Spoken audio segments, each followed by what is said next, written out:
So there's an interesting story about two evangelists, Billy Graham and Charles Templeton. Both men were gifted speakers and drew crowds in the thousands to their meetings.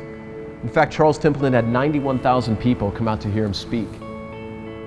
But in 1948, both men were faced with different philosophical criticisms regarding the Bible, and Billy Graham responded after much prayer and said, "I don't know how to answer all the questions that the critics are asking me, but I'm going to choose to allow faith to go beyond my doubts, and I'm simply going to believe." Templeton, faced with these same questions, enrolled at Princeton Theological Seminary and less than a decade later declared himself an agnostic. In 1996, he wrote his memoir called Farewell to God, My Reasons for Rejecting the Christian Faith. Later in his 80s, in an interview about Jesus, Templeton responded and said he was the greatest human being who ever lived. As his voice began to shake and tears filled his eyes, he said, "I miss him." I think this story holds significant weight for me as a Christian because it addresses something at our core that I think, if we're honest, most of us are really intimidated by, and that's belief.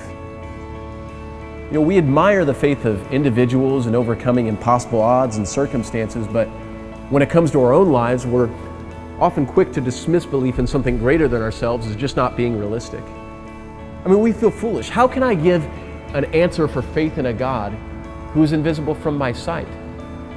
But yet, when you look at the complexity and the beauty of life, it seems that there's nothing but fingerprints of design in every aspect of the world that we live in.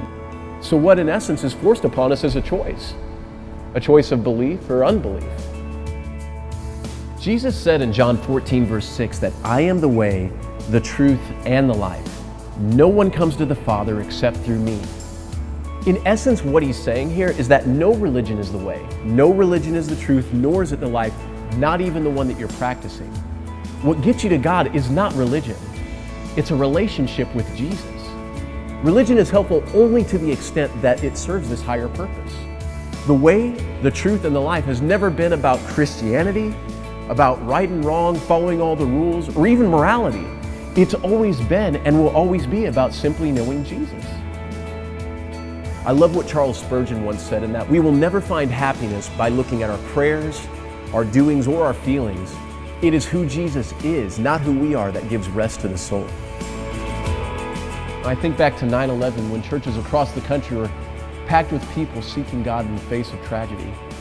And we do this. We often turn to God when we feel like He is our last hope. But what ends up happening is we hoist our prayers towards heaven as if we were picking a lottery ticket, hoping God hears us, hoping that we get an answer.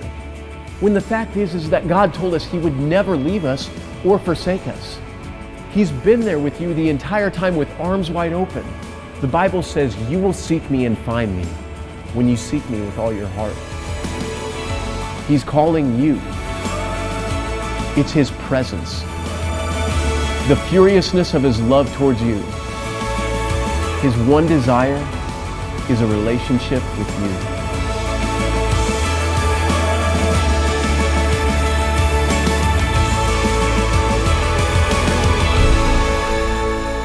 So we all have the same questions.